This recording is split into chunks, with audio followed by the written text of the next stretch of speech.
keimanan kami pun bayi muslim ini mempunyai hak prerogatif nantinya akan masuk ke surga langsung gitu, dan dialah yang akan menjemput orang tuanya untuk masuk ke dalam surga.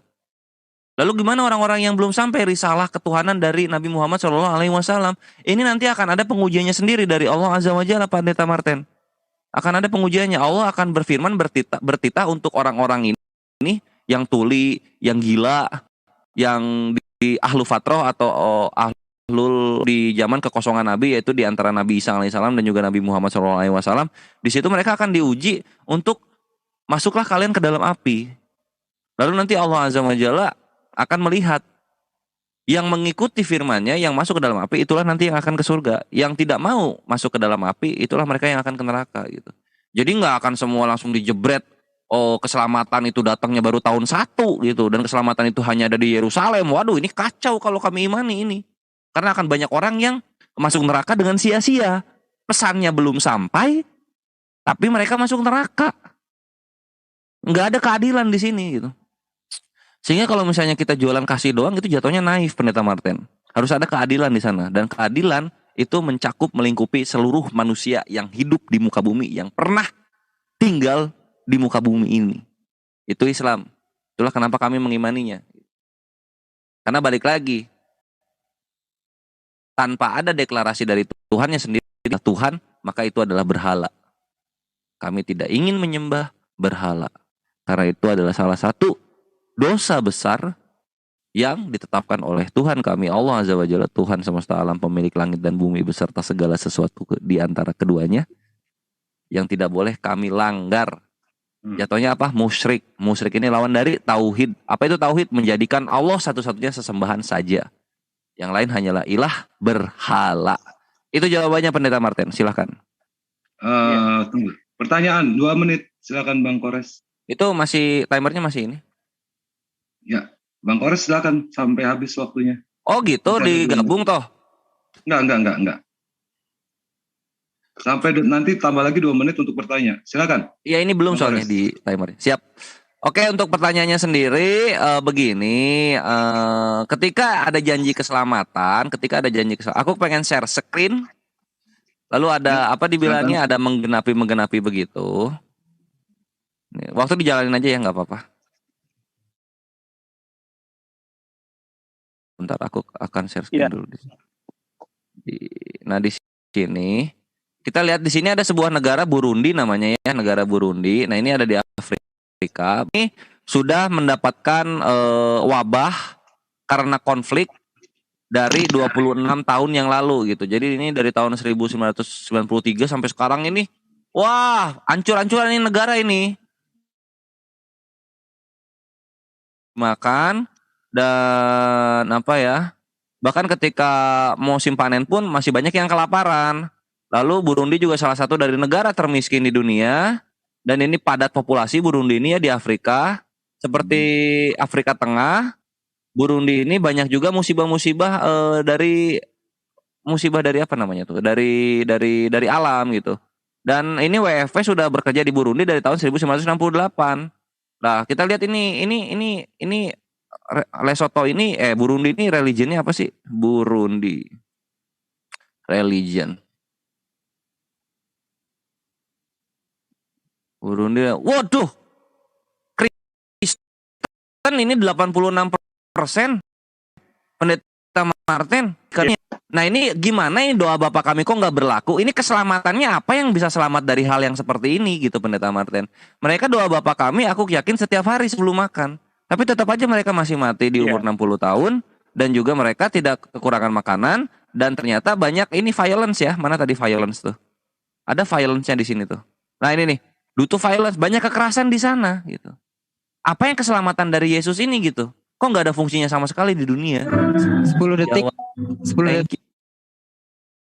Ya, tinggal 10 detik. Lanjut. Ya, pertanyaan dari Bang Kores, di mana keselamatan, di mana ajaran kasih yang terjadi di Burundi? 86% penduduknya adalah penganut agama Nasrani. Bisa ditunjukkan apa sebabnya? Silakan Pak Martin untuk menjawab. Baiklah. Jadi ukuran hidup manusia ini kan tadi dari awal sudah saya katakan bahwa memang kita harus percaya kepada Tuhan itu sungguh-sungguh gitu. Kita harus dalam tuntunan, bimbingan, contoh konkret yang sudah terjadi sebelum Burundi ini juga orang Israel. Orang Israel juga mengalami macam-macam persoalan, bahkan mereka sendiri mengalami buangan Babel 70 tahun. Itu karena mereka tidak taat kepada kehendak Tuhan. Tuhan bilang jangan macam-macam dengan bangsa asli itu, jangan bergaul dengan mereka. Karena mereka harus hidup sebagai umat Tuhan sendiri, umat pilihan Tuhan. Tetapi mereka melawan gitu lah. Nah akhirnya mereka menderita dan dihukum Tuhan. Mereka mengalami penderitaan macam-macam gitu. Jadi seperti itu, ukuran kehidupan kekristenan itu adalah merupakan satu janji Tuhan tuh, Tuhan janjikan keselamatan. Tapi bagaimana kita meresponnya? Nah respon kita ini menentukan keadaan kita sendiri begitu. Kalau kita meresponnya tidak bagus ya akan jadi masalah karena Tuhan itu akan terus membentuk kita. Melalui kesulitan-kesulitan kita dibentuk oleh Tuhan. Kalau memang kita sudah dipilih Tuhan, makanya melalui masalah-masalah itu kita dibentuk supaya kita berubah dari kelakuan-kelakuan yang salah menurut Tuhan. Itu prosesnya di sana. Sehingga sampai sekarang dia jangankan di gurun di sana, di Indonesia orang Kristen yang belangsakan juga banyak. Di mana-mana pun ada orang Kristen yang belangsakan banyak. Nah ukurannya bukan Kristen itu lalu semua itu harus sempurna, tidak. Orang tadi dari awal sudah saya bilang ada proses orang itu. Tapi yang pasti Tuhan datang untuk menyelamatkan. Tuhan datang untuk mencari orang-orang yang tersesat, orang-orang yang hilang. Itu Tuhan datang untuk itu. Sehingga dalam kekristenan itu Tuhan sendiri yang datang. Nah tinggal respon orang. Yesus sudah datang tapi sebagian orang menolaknya. Mereka tidak mau terima. Ini kan persoalan. Jadi seperti itu Tuhan sendiri sudah membuka diri datang dalam dunia ini tempat orang berdosa. Seperti yang digambarkan kalau waktu kelahirannya di kandang domba. Itu kan Tuhan menyatakan diri bahwa dia datang di tempat yang hina, yang kotor itu. Itulah Tuhan kita. Dia datang ke dunia yang kotor, yang berdosa, yang dengan kelakuan-kelakuan yang salah. Lalu dia ingin merubah orang itu supaya mereka berperilaku yang baik, supaya mereka bisa menikmati kehidupan yang baik. Jadi pertama, mereka harus punya iman, percaya kepada Tuhan Yesus, percaya sungguh-sungguh. Setelah mereka percaya, mereka mendengarkan firman-Nya, menuntun dia supaya kalau diajar seperti di Matius 5 itu ya, Matius 6 dan 7, jelaskan tentang bagaimana hidup orang Kristen harus saling mengasihi. Pertama, dia harus percaya kepada Tuhan. Misalnya, bagilah orang yang miskin di hadapan Allah karena mereka yang punya kerajaan sorga. Orang yang miskin di hadapan Allah itu orang yang minta-minta, yang ngemis sama Tuhan gitu loh. Yang selalu minta-minta karena dia sendiri punya masalah banyak yang harus minta pertolongan dari Tuhan. Itu orang yang berbahagia itu yang seperti itu. Kerajaan sorga itu menggambarkan bahwa orang itu ada kebenaran, ada sukacita, ada damai sejahtera untuk di dunia ini. Tapi dia harus betul-betul apa-apa itu bergantung kepada Tuhan. Jadi kalau misalnya orang Kristen, tapi dia tidak sepenuhnya kepada Tuhan, atau apalagi kadang-kadang kalau orang di tempat-tempat yang belum itu kebanyakan mereka masih ada okultisme segala macam, itu masalah bahaya sekali itu. Nah itu yang membuat kita menderita. Tapi kalau di dalam Tuhan, pasti kita tidak akan menderita. Tidak menderita tidak berarti kita jadi orang kaya semua juga bukan. Tetapi kita bisa menikmati namanya kebenaran, sukacita, damai sejahtera oleh Roh Kudus. Itu jaminan Tuhan. Bisa saja kita hidup pas-pasan, tapi kita menikmati hidup itu. Jauh dari sakit penyakit misalnya. Tapi kalau kita melawan Tuhan, ya orang Kristen sekalipun, kalau dia tidak taat, tidak penuhi apa yang Tuhan kehendaki, ya akan jadi masalah. Makanya setiap minggu kita ke gereja, kita diingatkan oleh pendeta, supaya kita merubah kelakuan kita. Dan meninggalkan hal yang salah itu supaya kita berubah menjadi anak-anak yang taat, yang sungguh-sungguh melakukan kehendak Tuhan. Karena dari situlah datang suasana yang baru yang akan kita nikmati dalam kehidupan ini. Karena masalah kehidupan ini bukan masalah makan minum aja, tapi banyak hal-hal lain yang bisa merubah kita untuk menjauhkan kita dari Tuhan. Nah untuk itu Tuhan sendiri datang. Dia akan menolong kita untuk menyelesaikan semua persoalan-persoalan hidup kita. Tapi kita harus berani mempercayakan hidup kepada Tuhan. Berani mempercayakan. Bukan memaksakan pikiran kita kepada Tuhan.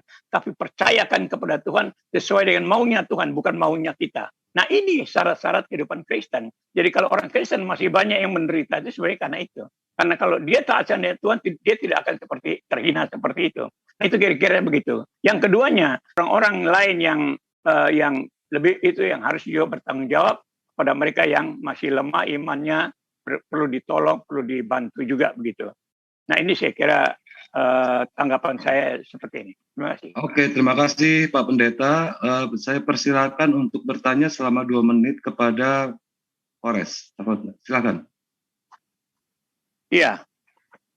Tadi saya tidak ada penjelasan tentang bagaimana Polres bisa percaya kepada Tuhan karena dia hanya bilang bahwa Tuhan tidak bisa dilihat. Lalu bagaimana kalau tidak bisa dilihat, bagaimana dia bisa percaya? Itu. Apalagi tidak ada hal lain yang membuktikan Tuhan itu sendiri. Sedangkan dalam Bible itu banyak. Lalu bahkan Polres sendiri lari kepada percaya pada nabi-nabi. Sedangkan kan orang Islam punya cuma satu nabi, yaitu Nabi Muhammad. Nabi-nabi lain itu kan orang bangsa Israel. Dan itu sudah selesai sampai akhir Yohanes Pembaptis. Yesus datang itu misi-misi nabi sudah selesai. Dan nabi-nabi itu khusus hanya untuk orang Israel saja gitu loh.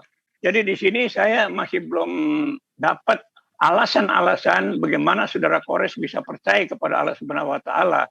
Dasar-dasarnya itu apa gitu loh. Dasarnya itu apa sampai Anda bisa percaya kalau di Alkitab itu banyak sekali gitu. Tadi sudah saya katakan bahwa Tuhan Alkitab itu yang mula-mula ada di dunia. Dia sudah melakukan segala sesuatu. Bahkan dia ambil bangsa Israel dari Mesir dibawa ke tanah Kanaan. Di sana dipelihara sampai sekarang dan itu buktinya ada. Lalu keturunan selanjutnya adalah ada Yesus juga dari orang Yahudi. Karena keselamatan itu semua berasal dari orang Yahudi, bukan dari bangsa lain. Jadi tidak bangsa lain itu tidak boleh ada seperti itu. Orang harus berpegang pada agama orang Yahudi. Karena Tuhan mulai dari sana. Sehingga kalau ada yang lain itu akan jadi masalah nanti. Jadi persoalan, jadi pertentangan, jadi perdebatan. Nah ini yang saya tanyakan supaya saudara Kores bisa lebih menjelaskan lagi alasannya kenapa kok bisa percaya sama Allah Subhanahu wa taala dibandingkan orang Kristen percaya sama Tuhan Yesus atau sama Allah Subhanahu sama Yahweh itu kan semua ada terbukti, ada nyata gitu. Ya itu. Oke. Bagaimana? Oke, terima kasih Pak Martin, pertanyaannya jelas. Jadinya mungkin Kores bisa langsung jawab ya. Udah paham ya? Ya, gampang. Iya, tadi Pendeta Martin kok menghindari ya persaksian nabi-nabi? Ini. Nabi-nabi itu kan untuk orang Israel saja. Nabi itu enggak, kenapa Pak Pendeta Martin orang mana? Saya orang Indonesia. Kenapa percaya Nabi Israel? Lah, itu kan cerita urut yang sampai kepada Yesus. Ya itu sama juga, itu Yesus cerita urut yang sampai kepada Nabi Muhammad. Kelar. Iya, kan gitu. Tapi kan Tuhannya lain. Allah Subhanahu wa taala bukan Yahweh. Tolong pertanyaan Yahweh itu jabatan. Sebentar.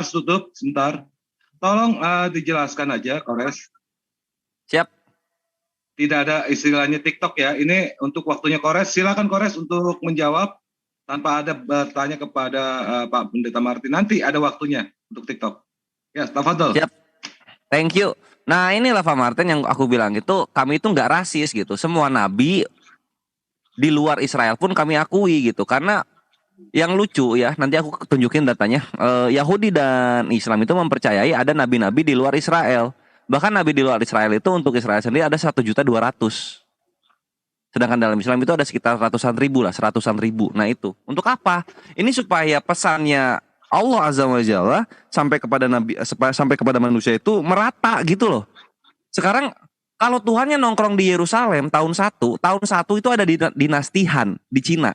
Apakah orang-orang dinastihan ini tahu ada Tuhan di Yerusalem muncul? Kan enggak. Kacau udah ini. Kalau mau Yesusnya turun di banyak tempat. Cucut ada Yesus yang Yerusalem, ada Yesus yang Tiongkok, ada Yesus Rusia, ada Yesus Antartika gitu. Jadi orang-orang tahu oh ada Tuhan nih turun gitu. Nah kalau mau kayak gitu, kalau kayak gini kan konsepnya udah gagal sendiri. Yaitu Tuhan cuma Tuhan lokal, berarti cuma Tuhan untuk Yerusalem. Karena orang-orang Cina, orang-orang Indonesia tahun 1 nggak tahu ada Tuhan di sana. Nggak tahu. Baru tahunya tuh sekarang tahun 2022. Itu. Lalu kemudian selain persaksian nabi-nabi yang kami imani, Pendeta Martin, dilihat dari hukumnya gitu. Hukumnya masih dipakai oleh kami itu, hukum syariat itu. Banyak negara-negara Islam di dunia ini yang menggunakan syariat Islam gitu. Ini waktunya cukup nggak ya? Nanti aja deh.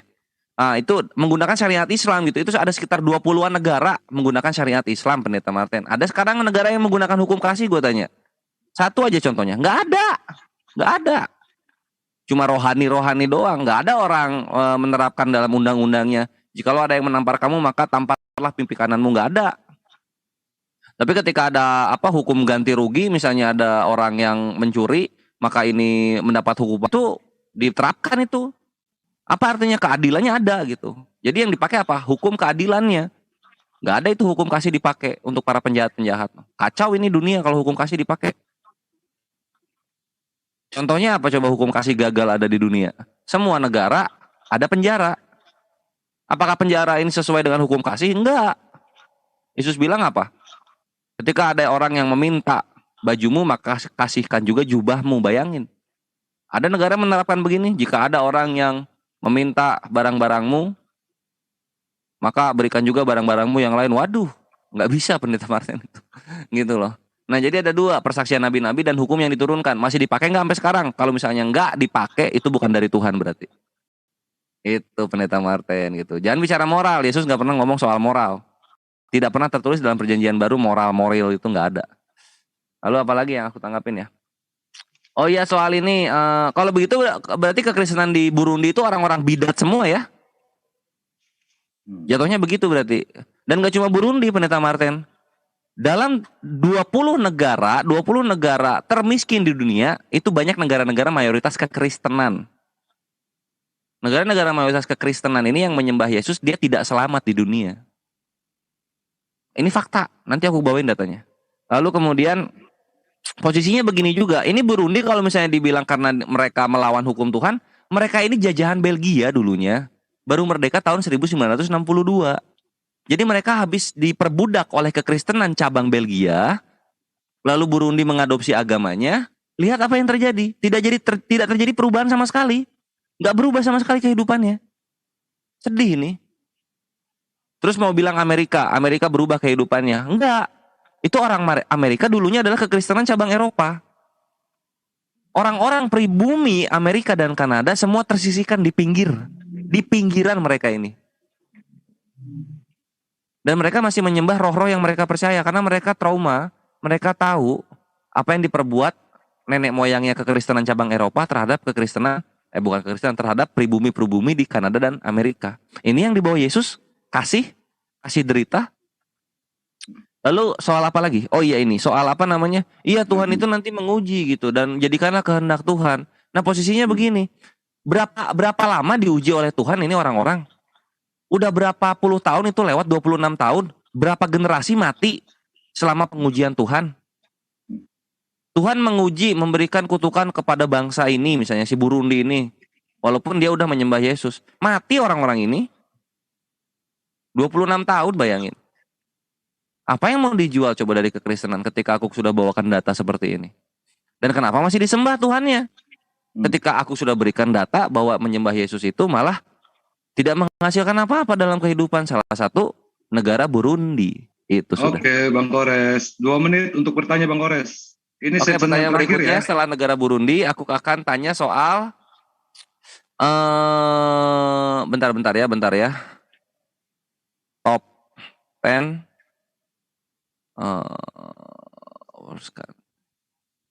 Tunggu.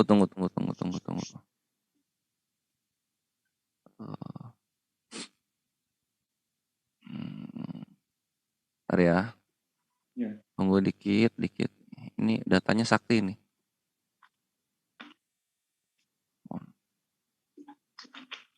Pelan-pelan aja.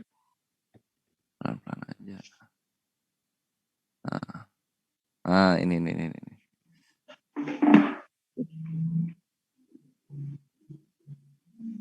Bang Kores mau share screen? Iya, mau share screen ini. Sebentar ya. Iya. Tunggu ya, tunggu bentar.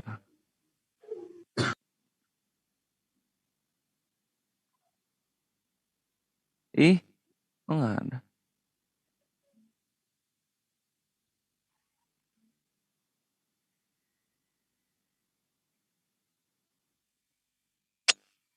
Mana sih?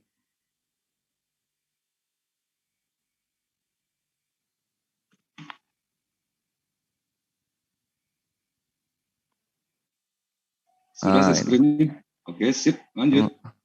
Belum, bentar, tunggu.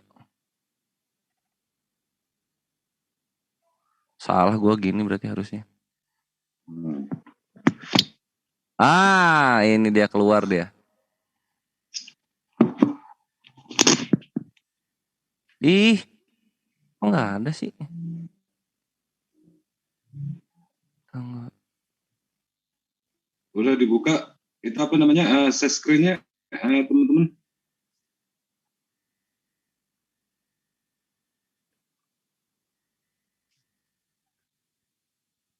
Mana dia ya?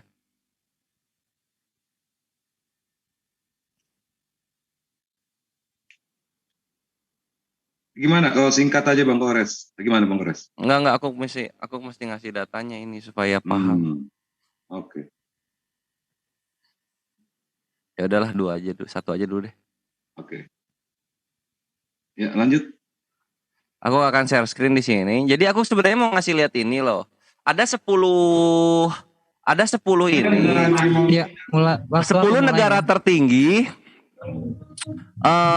konsumen pornografi anak-anak gitu. Pornografi anak-anak. 10 negara tertinggi konsumen pornografi anak-anak gitu.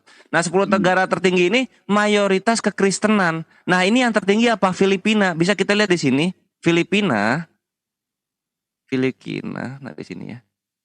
Filipina religion ya, kita lihat. Cut. Wah. Nah, ini lihat. Nah, di sini kekristenan mendominasi di Filipina, tapi Filipina menjadi nomor 1 dalam konsumen bokep bocah di dunia, memimpin 9 negara mayoritas kekristenan lainnya. Pertanyaannya, Pendeta Martin, apakah masih digunakan doktrin bahwa orang-orang kekristenan ini dilingkupi Roh Kudus, dituntun oleh Roh Kudus? Silahkan dijawab. Terima kasih Bang Kores. Silakan Pak Martin untuk menjawab dari pertanyaan Bang Kores. Apakah masih dilingkupi oleh Roh Kudus tentang masalah? Apakah masih digunakan doktrin orang Kristen itu dilingkupi Roh Kudus? Oke, silakan Pak Martin untuk menjawab. Ya, saya bingung ngadepin Kores nih. Karena dia tidak pernah bicara soal Islamnya. Kok bicara soal Kristen, sedangkan tadi temanya kita nih bicara tentang Tuhan yang layak disembah. Kepintarannya yang ngerti Kristen, ngerti Alkitab. Ini ya saya, dialog apa ini sebenarnya? Lalu Anda menghakimi lagi, rasis, ada kata rasis. Bagaimana rasis Tuhan maunya begitu? Waktunya tolong di stop dulu sebentar. Tolong stop dulu waktunya. Begini Pak, tadi Kores sudah menjelaskan secara Islam. Lalu dia menjelaskan juga dari kekristenan. Ini adalah diskusi Pak. Kores tadi sudah menjelaskan secara Islam, lalu menjelaskan juga dari kekristenan. Nah, Bapak boleh menjelaskan secara Islam maupun kekristenan, nggak masalah Pak. Jadi kita sebagai pendengar nantinya bisa mengerti makna dari diskusi ini. Silakan Pak untuk lanjutkan. Maaf, saya ganggu. Iya, makanya saya lanjutkan tadi omongan tadi kan ada kata rasis itu ya. Kata rasis itu karena Anda menolakin Alkitab gitu kan, menolak bahwa Israel itu harusnya tidak dominan begitu ya. Padahal kalau menurut orang Kristen memang ya satu-satunya Tuhan yang mula-mula seperti saya katakan itu hanya satu saja. Tapi kalau ada lain-lain lagi ya ini yang jadi masalah kan sampai sekarang buktinya kita ada perdebatan ini karena ada Tuhan yang lain. Nah itu. Lalu mengenai tapi di sisi lain dikatakan bahwa mereka berdasarkan kesaksian nabi-nabi. Nah ini seperti ini nih yang bingung. Di satu sisi ditolak, dibilang rasis, tapi di sisi lain nabi-nabinya lalu dikatakan hukum kasih gagal. Jadi lebih banyak membicarakan tentang kekristenan. Sedangkan kekristenan itu dikembangkan oleh para rasul untuk ke seluruh dunia. Makanya nabi-nabi itu hanya orang Israel, lalu rasul-rasul itu dipilih Tuhan Yesus untuk memberitakan tentang keselamatan kepada bangsa-bangsa lain. Seluruh bangsa-bangsa di dunia, bahkan diatur oleh Roh Kudus. Kadang-kadang dia bilang, jangan dulu kamu ke sana, harus di sini dulu. Artinya ke seluruh dunia, sekarang buktinya ada 3 miliar lebih orang Kristen di dunia. Jadi semua itu berjalan dengan baik. Semua tidak mungkin rencana Tuhan itu gagal, itu nggak mungkin. Atau terhambat oleh manusia, nggak mungkin. Manusia bisa melakukan segala sesuatu menurut maunya. Tapi rencana Tuhan tetap akan terlaksana. Itu prinsipnya seperti itu. Jadi kekristenan itu tidak tergantung pada orangnya, bukan. Tapi Tuhan. Tuhan memberikan kebebasan orang untuk bersikap. Silakan. Tetapi semua itu akan gagal. Usaha manusia itu yang tidak konsisten dengan rencana Tuhan itu pasti gagal. Itu yang kita pegang. Sehingga saya senang kalau misalnya kita jelaskan tentang keyakinan kita masing-masing begitu. Kalau Anda cari-cari kekurangan di Kristen, ya memang orang Kristen itu ya masih dalam proses, bukan belum sempurna. Belum sempurna, orang masih dalam proses. Jadi ada saja masalah yang kurang. Tapi kita kan tidak lihat juga yang ada kelebihan-kelebihannya juga ada. Seperti Anda bilang banyak orang Kristen yang miskin. Apa orang Islam semua kaya-kaya? Itu loh.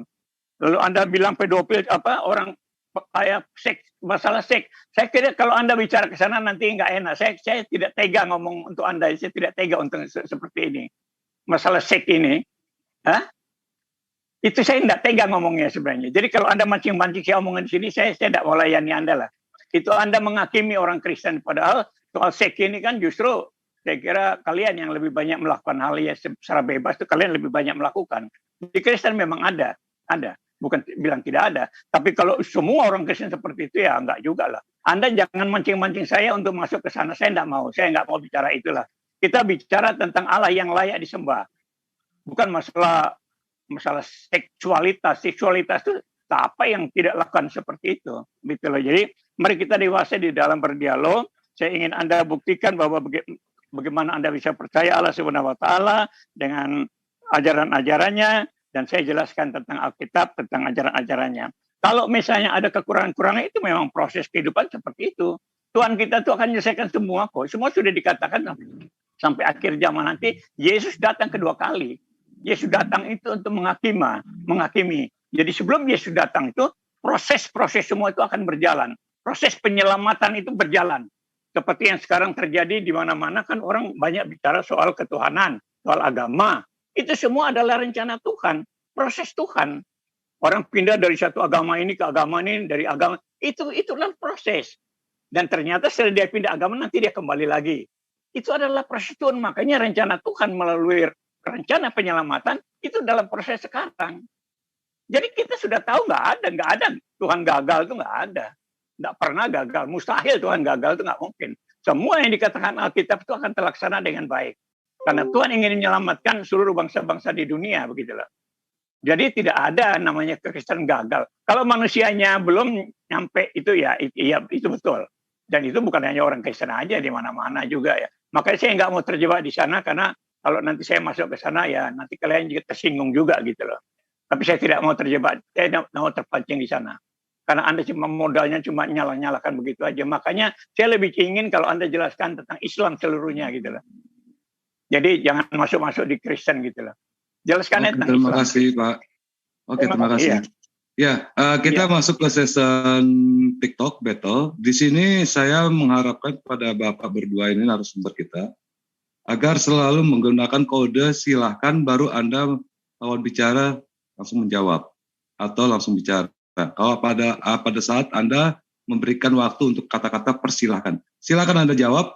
Silakan itu baru Anda. Ini kurang setengah ini Akhi Budi, Pendeta Martin nanya dulu, aku jawab. Enggak. Ini udah 2, Polres 2, Pendeta Martin 2, sudah. Oh gitu, oke.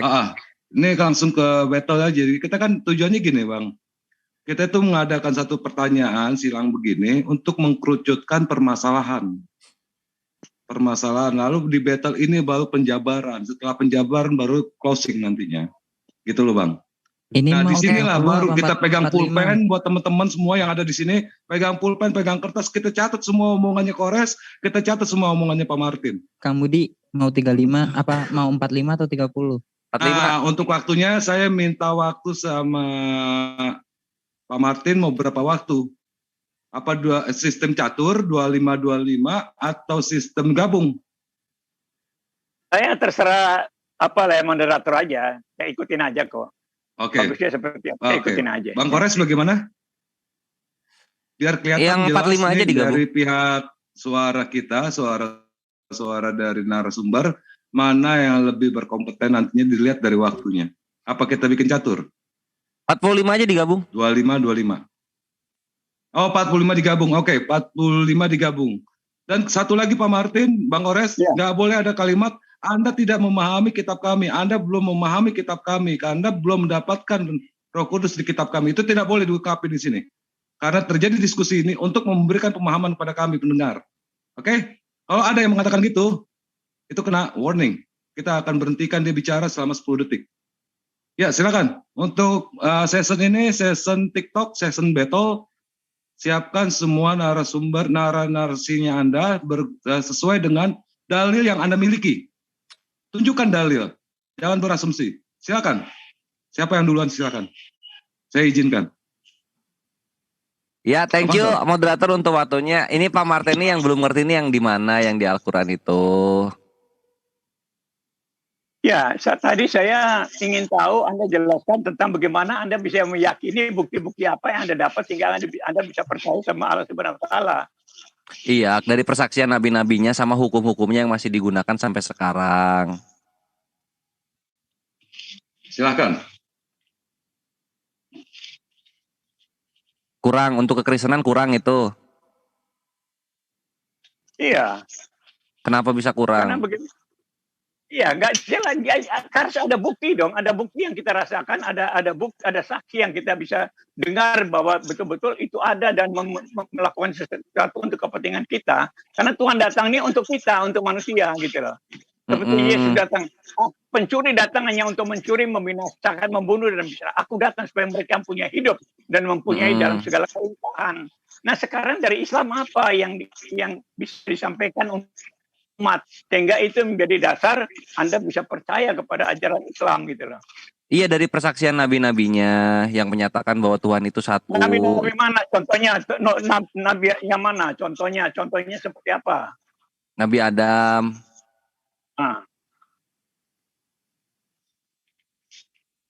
Itu contoh Nabi Adam. Apa? Dibikin apa dia? Jadi dia bertobat kepada Allah Azza wa Jalla. Dia berbuat salah malah karena dia berbuat salah makanya diusir dari Taman Eden kalau menurut Al-Qur'an juga. Al-Baqarah 36. Iya, cuma kan kalau dalam mohon ampun kepada Allah itu diceritakan. Jadi kalau memang ada tobat berarti tidak ada dosa karena berdosa sampai sekarang ini berasal dari Adam dan Hawa. Jadi kalau memang itu diampuni dia bertobatnya kepada siapa? Dia memohon pertobatannya kepada siapa? Kepada Allah. Itu kami ambil. Oh, bertobat itu kepada Allah. Aku ambil itu. Lalu kemudian nabi-nabi yang lain pun berkata, misalnya nih Nabi Isa berkata, Maha suci Engkau ya Allah dari apa yang dikatakan oleh mereka. Tidak mungkin aku berkata seperti itu. Aku hanya mengatakan apa yang menjadi hakku, yaitu apa? Sembahlah Engkau, Tuhanku dan Tuhanmu. Bilangnya begitu Nabi Isa, yaitu yang kami ambil. Persaksian kan itu dari para nabi-nabi. Kurang, ini buat kekristenan kurang berarti. Jadi kalau kita baca di surat Maryam 83, di sana dikatakan bahwa Allah itu mengutus setan-setan untuk menyesatkan. Nah kalau Allah mengutus setan-setan, inilah yang bikin kacau di dunia kan begitu. Iya kan? Anda percaya nggak bahwa terus gimana kita menguji kehendak bebasnya kalau setan tidak menyesatkan? Ya, tunggu ini Anda jawab dulu. Berarti benar kan Tuhan Allah Subhanahu wa taala justru mengutus setan untuk menghasut manusia, untuk berbuat jahat gitu. Surah berapa itu? Surat Maryam 83. Coba, timer tetap jalan di belakang ya. Kita main share screen. Surah berapa? Maryam. 83. Maryam berapa? 83. Maryam 83.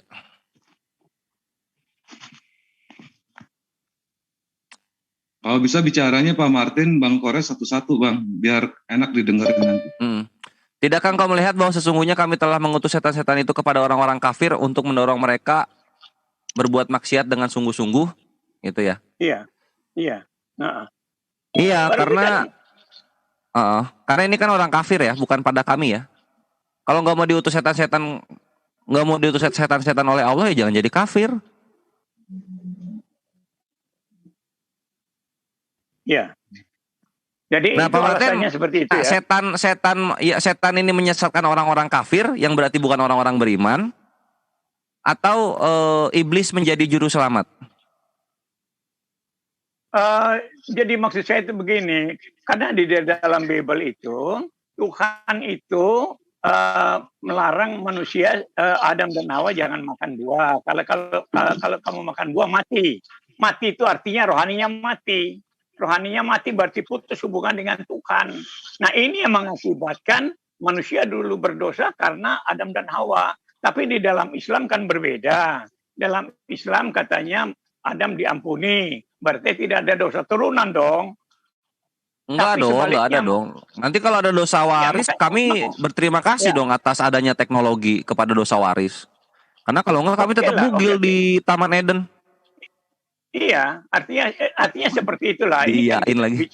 Iya. Nah, posisi kalau misalnya berarti kalau dalam kekristenan setan itu penyelamat ya, menyelamatkan pada hari Tuhan ya. di ayat mana mengatakan selamat?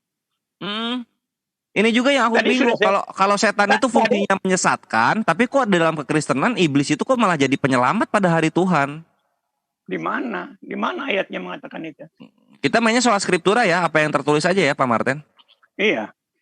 Sip. Jadi kita nggak ada maksud-maksud dari kita pribadi, kita dengerin orang-orang dari ini. Nah di sini nih bisa lihat. Orang itu harus kita serahkan dalam nama Tuhan Yesus, Pak Martin, kepada Itu iblis. di mana itu? Di mana itu? Ini di 1 Korintus 5 nomor 5. Oh, 1 Korintus 5. Iya. Jadi Nah. diserahkan kepada iblis itu berarti karena dia tidak mau taat sama Tuhan, berarti Tuhan sudah lepas tangan. Gitu Iya, loh. iblis nanti yang Artinya menyelamatkan ketidak- kan? Tunggu Pak Martin. Tunggu Pak Martin. Iya. Tadi yang mengeluarkan data ini adalah Kores. Biar Kores ngejelasin dulu. Silakan Kores. Iya, jadi kan kalau di kita kan di sini ya udah jelas ya. Untuk mendorong mereka maksiat sungguh-sungguh gitu. Jadi setan ini menyesatkan jatuhnya ya. Nah, tapi kalau di sini ini diserahkan kepada iblis, orang ini diserahkan kepada iblis dalam nama Tuhan Yesus lagi, perhatikan. Iya. Agar rohnya diselamatkan pada hari Tuhan.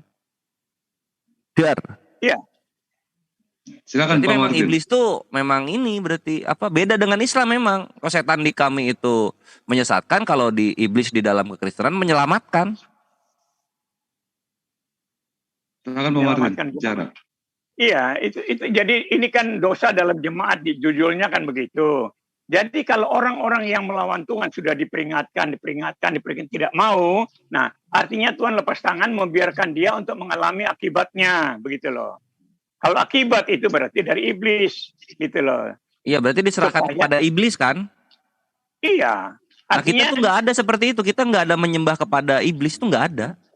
bukan menyembah, artinya diserahkan pada iblis itu kan Tuhan lepas tangan, begitu loh. Kalau kamu tidak mau dengar, karena begini, kalau kita sudah tidak berpegang pada Tuhan, kita sudah ada di bawah kuasa iblis. Di dunia ini ada dua kuasa saja, kuasa Tuhan dan kuasa iblis. Kalau kita sudah di luar kuasa Tuhan, berarti kita ada di kuasa iblis, itu maksudnya. Kalau Iya, dikatakan di sini kan itu- ada peran aktif dari kita ini, ada peran aktif nih. Kita ini menyerahkan Iya. kepada iblis dalam nama Tuhan Yesus. Aku serahkan orang ini kepada iblis kan gitu. Iya, Nah, berarti untuk kan- apa? Supaya nanti iblis ini membuat rohnya diselamatkan pada hari Tuhan. Roh orangnya itu diselamatkan pada hari Tuhan. Jadi iblis itu punya peran penting di hari Tuhan. Ini yang makanya aku tuh kok apa ya? Ternyata memang iblis ini sebenarnya baik kalau di kekristenan itu dia tuh. Bukan begitu pemahamannya. Diserahkan pada iblis itu berarti dia menderita, itu dia mengalami masalah. Nanti orang biasanya kalau sudah ketemu masalah dia akan bertobat gitu loh. Iya. Nah, jadi Perannya artinya itu perannya seperti iya, kalau kita kan ujian itu datangnya dari Allah nih. Allah tuh memberikan ujian supaya kita menjadi pribadi yang lebih baik. Nah, ujian kalau dalam kekristenan kan dari iblis ya. kalau kita lepas dari Tuhan memang akan jatuh ke tangan iblis itu. Iya, Nanti diserahkan sampai kepada setelah dia- iblis. Ini Iya. kepada loh, ini ada kata kepada di sini loh. Betul. Artinya Tuhan lepas tangan begitu loh. Kalau Iya, Tuhan lepas sudah tangan, maka iblis mengambil alih kan? Iya, betul. Iya, cakep. Betul. Diselamatkan pada hari Tuhan kan? Bukan diselamatkan. Artinya begini, kalau dia sudah mengalami tekanan iblis di sana, dia akan bertobat gitu loh. Dia akan sadar nanti. Dia bertobat, Iya. makanya dia Nah, kan begitu tanpa aja. percobaan dari iblis dia nggak akan bertobat dong. loh, karena iblis itulah dia jatuh, itu dia meninggalkan Tuhan karena iblis. Jadi Percobaan dari kaitannya Tuhan atau seperti dari itu. iblis? Dia sendiri mencoba dirinya sendiri karena dia tidak mau taat sama Tuhan. Berarti iblis mencoba Dia dirinya iblis gitu maksudnya. Begini, manusia kalau sudah jauh dari Tuhan, iblis manfaatkan itu. Kalau kita masih dalam kekuasaan, iblis tidak berkuasa. Tapi kalau kita jauh dari Tuhan, iblis manfaatkan. Nah, disitulah manusia akan jatuh pada waktu dia ada jarak dengan Tuhan. Itu maksudnya seperti itu. Iya, berarti kan ini kepada iblis kan, jatuhnya tuh kepada iblis kan, Iya. agar rohnya diselamatkan pada hari Tuhan. Kenapa sih aku tiap kekristenan tuh selalu menghindar dari kata-kata ini loh? Maksudnya menghindar apa? Kan pengertiannya yang kita perlu dapatkan di situ. Ini posisinya begini, ini bukan diserahkan kepada Bapa atau kepada Roh Kudus, ini kepada iblis dikasihnya. Sehingga rohnya Iya. diselamatkan pada hari Tuhan. Tubuhnya itu akan diserahkan kepada iblis. Tapi rohnya diselamatkan karena dia sudah jadi anak Tuhan gitu loh. Oke, tubuh yang diserahkan kepada Tuhan jadi gimana? Tubuhnya kan jadi tanah nanti itu kan. Oke, berarti orang-orang kekristenan yang tidak diserahkan kepada iblis, tubuhnya tetap ada sampai sekarang. Enggak ya, dia jadi tanah. Sama Tubuh itu aja tidak- kan? Makanya yang penting itu di sininya, karena semua tubuh juga binasa, mau orang soleh ataupun orang dolim atau orang jahat. Iya, artinya begini, kalau diserahkan pada iblis itu selama dia belum mati itu dia akan mengalami masalah begitu loh. Iya. Jadi Nah, iblis ini fungsinya menyesatkan atau menyelamatkan, aku tanya. Ya jelas membuat menderita. Tadi sudah saya bilang Yohanes 10 ayat 10. Pencuri datang hanya untuk mencuri, membunuh dan membinasakan. Kan gitu. Iya, nggak ada iblis di situ. Nah, sekarang ini kita Ya, pencuri itu itulah. maksudnya iblis gitu loh. Ini ngelak terus ini, Pak Pendeta Martin ngelak terus ini. Sekarang Bukan, bagaimana cara ini penjelasan saya, Anda harus terima itu keyakinan saya dan Anda benarkan menurut Al-Quran. keyakinannya Begitu Pendeta saja. Martin tidak tertulis soalnya. Ya terserah. Di sini Anda tertulisnya Anda Di sini tidak tertulisnya bisa diserahkan menjelaskan. kepada iblis sehingga binasa tubuhnya agar rohnya diselamatkan pada hari Tuhan. Aku aja mengimani apa yang Iya. tertulis di sini. Kami telah mengutus setan-setan kepada orang-orang kafir untuk mereka berbuat maksiat dengan sungguh-sungguh. Gak ada masalah. Gak berani aku nafsirin pribadi itu. Iya, berarti kan Nah. Tuhan yang bikin manusia sesat. Kalau di Kristen tidak, dia sendiri. Enggak, yang ini udah kafir duluan ini. Ini udah orang kafir duluan. Di sininya udah orang kafir duluan. Ya, di situ kita berbeda di situ ya. Jadi kalau kekristenan Loh, itu kok nyari remis sekarang? Di dengar sini dulu. berbedanya di sini. Kalau di kita setan itu diutus kepada orang-orang kafir, kalau ini iblis ini berperan untuk menyelamatkan roh pada hari Tuhan. Harusnya gitu dong. Oke, untuk ini masalah ini tolong Pak Martin jelaskan dari ayat yang dilampirkan oleh Kores. Saya kasih waktu 10 detik. Silakan. Iya, kan Biar ayat terjadi ini tumpukan. Silakan Pak Martin. karena dari ayat ini sudah menjelaskan bahwa orang yang menjauhkan dari Tuhan itu diserahkan kepada iblis. Artinya bukan diserahkan ini loh, iblis bukan begitu pengertiannya. Kalau dia sudah jauh dari Tuhan berarti Ini dia salah sudah kata berarti ya, kita salah tulis inilah. pengertiannya seperti itu. Makanya Di mana artinya kita Tuhan- bisa lihat pengertiannya gitu? Di mana kita bisa lihat pengertiannya di mana? Loh, kalau Tuhan sudah lepas tangan tuh berarti dia sudah di tangan iblis. Kalau Tuhan Di mana kalau tertulis Tuhan- lepas tangan di sini? Aduh, Anda ini Ini bagaimana? Tuhan nggak ada Sabar, tertulis. sabar. Coba mungkin di sini ya, coba kita lihat. Mungkin ada Tuhan lepas tangan di sini mungkin. Ya emang orang tangan ada bedanya kamu. Kayaknya. Kita nih Dulu, tenang. Tidak Coba akan ini kan lebih- Iya. TikToknya kalau bisa jangan sampai tubrukan begini. Saya juga Sebab bingung aku mau sekalipun mengasih hukumannya gimana juga. cara pandang bingung tidak hadir, sebenarnya. tapi saya hadir aku. Tapi aku hadir. Ya. Bila mana kita berkumpul dalam roh, kamu sama-sama aku dengan Tuhan Yesus. Nah, Orang itu harus kita silakan Pak Martin untuk menjelaskan dari ayat yang Ya. dilampirkan oleh Kores Pak Martin. Ini Nggak waktu ada, kita ini masih loh. berjalan. Kami tuh Islam tuh takut loh menambah-nambahkan kata atau memutar-mutar lidah kita dari apa yang dikatakan oleh Allah Azza wa Jalla. Kok kekristenan tuh berani ya? Itu mungkin Anda salah mengerti aja, orang Kristen tidak sebodoh begitu dong. Enggak dong. Kita ini punya alur sendiri, ajaran sendiri begitu loh. Ini tadi bicara antara Tuhan dengan iblis. Manusia tanpa iblis, tanpa Tuhan sudah jatuh ke iblis. Gitu loh. Artinya bahwa itu dia diajar oleh iblis gitu. Artinya dia menderita begitu loh. Karena Lepas iblis tadi itu tangan, akan dibiarkan, menderita. Itu di mana tertulisnya? Iya. Pendeta? Ya, tadi sudah saya katakan kalau dia sudah ada jarak dengan Tuhan itu dimanfaatkan iblis, diperingatkan, tidak mau, dibiarkan akhirnya. Dimanfaatkan tuh di begitu. mana tertulis ini? Anda nih pengertian dong, jangan selalu Nah, letter. pengertian itu bisa kita lihat di mana ya? Pengertian itu bisa kita lihat di mana? Ya ini sudah menjelaskan seperti itu. Seperti judulnya sendiri tadi di Matius 5 ya. Matius 5 ayat Matius 5 apa ya? Mana tadi itu? 1 Korintus 5. 1 Korintus 5. 1 Korintus 5 ini kan bicara tentang dosa dalam jemaat. Jadi ini bicara tentang jemaatnya. Iya, ini orang berdosa ini dalam jemaat. Iya, dalam jemaat. Artinya kesalahan-kesalahan orang Kristen sendiri gitu.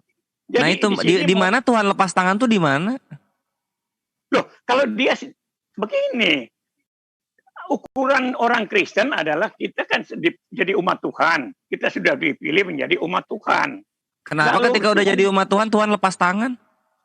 Dengar dulu, saya jelaskan dulu. Oke. Setelah kita jadi umat Tuhan, kita diajarkan supaya kamu mengasihi, kamu berpegang pada iman, lalu Roh Kudus bekerja dalam dirimu dan kamu bisa melakukan yang baik. Tapi dia tidak lakukan ini, lalu dikasih peringatkan. Itu kalau di dalam kekristenan begitu, dikasih peringatan. Tapi kalau memang dia terus dablek gitu ya, istilah degil, ya akhirnya ditinggal. Ya sudah, tinggalkan saja dia begitu loh.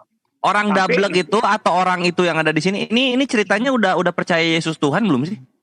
Sudah Oh, masih bisa percaya berdosa dia. berarti ya? Bisa. Karena Penyakit memang tadi kan apa kalau gitu? begini loh. Begini, kan tadi saya bilang tadi, begitu kita percaya pada Tuhan Yesus, kita harus bergantung pada iman kita. Iman kita itu bergantung, artinya kita hubungan dengan Tuhan. Lalu ada Roh Kudus diberikan buat kita supaya menuntun kita ke dalam seluruh kebenaran. Nah, kadang-kadang orang Kristen tidak manfaatkan ini.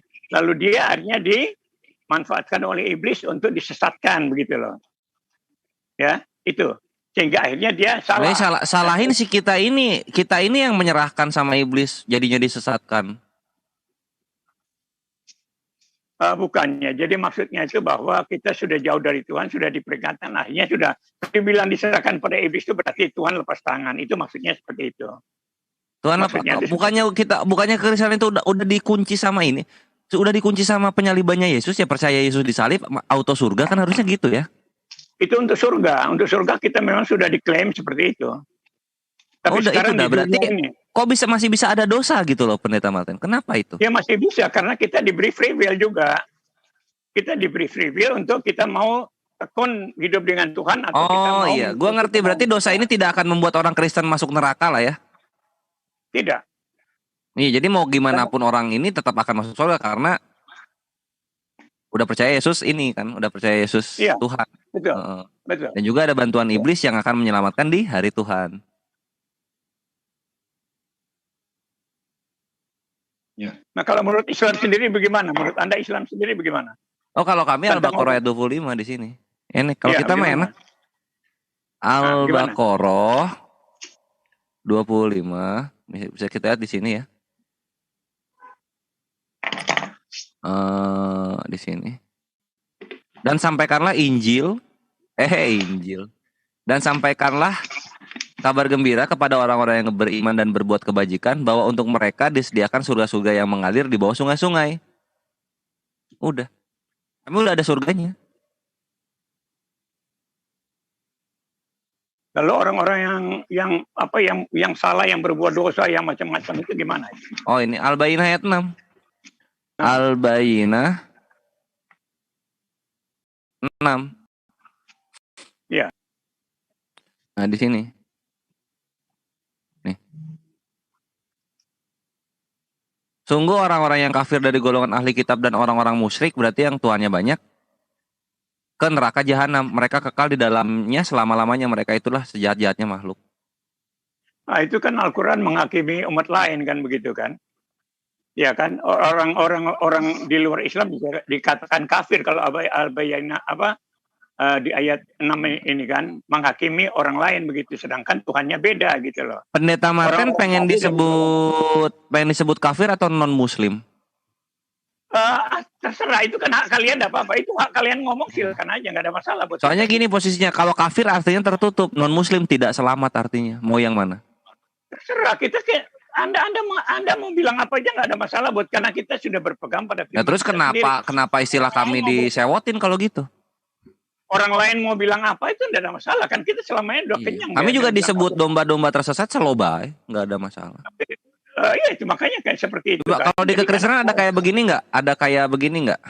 Misalnya al-kafirun. Al-kafirun.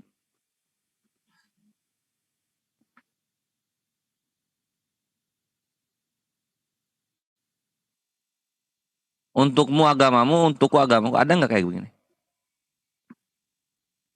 Kita hanya satu aja. Kita mau ikut Tuhan apa tidak gitu. Ikut Tuhan Yesus apa tidak. Wow, kalau kayak gitu kan jadinya apa ya? Aku tuh males loh kalau misalnya kekristenan udah mayoritas tuh. Nanti jadinya begini nih. Misalnya Karena kita Lukas. diajarkan untuk mengasihi aja. Kok kita nggak musuh-musuhin orang, nggak kafir-kafirin orang, nggak. Hanya kita mengajak. Iya, Mari tapi kita tapi kan sama-sama jatuh-jatuhnya kalau kita lihat kita kan sejarah itu kan akan berulang ya. Nanti kalau misalnya kekristenan jadi mayoritas lagi itu penjajahan akan terjadi lagi. Karena di sini bisa kita. Orang-orang Arab semua lari ke Eropa, kok gimana sih? Iya. Nah, yang lucunya Mereka di sana terancam, ya mereka nggak akan ke sana. yang lucunya begini, ketika orang-orang Uganda minta suaka ke Inggris itu ditolak. Kenapa itu? Ya itu mungkin karena perbuatan mereka dianggap tidak bagus. Nah, tapi orang Muslim diterima ya, alhamdulillah. Iya, itulah. Makanya kan di situ berarti kan orang Islam sendiri mencari kehidupan di sana kan. Kenapa orang-orang Kristen sendiri malah ditolak gitu? Uganda itu Kristen loh. Mereka tuh ada konflik di sana, terus minta tolong ke Inggris untuk dikasih suaka, malah dilempar lagi, nggak diterima. Suriah itu diterima malah. Iya, karena memang perbuatan mereka salah mungkin. Ada kan Salah ya. Pokoknya kalau dalam Kristen itu kalau udah miskin pasti orang salah gitu ya. Ya enggak begitu. Kan Anda bilang ditolak itu berarti ada sesuatu ukuran yang tidak dipenuhi. Ini tinggal begitu aja. Nah, coba lihat ini kalau di kekristenan, lihat. Kalau kita kan ada ini ya, ada untukmu agamamu, untukku agamaku. Bentar dulu. Oh, udah kelihatan, alhamdulillah. Nah, kalau di kekristenan kok begini sih bahasanya Yesus ini merah ya? Paksalah orang-orang dari situ masuk karena rumahku harus penuh. Sebab aku berkata kepadamu, tidak ada seorang pun dari orang-orang yang telah diundang itu akan menikmati jamuanku. Ini kok begini? Iya. Waduh. Harus orang yang memang siap gitu.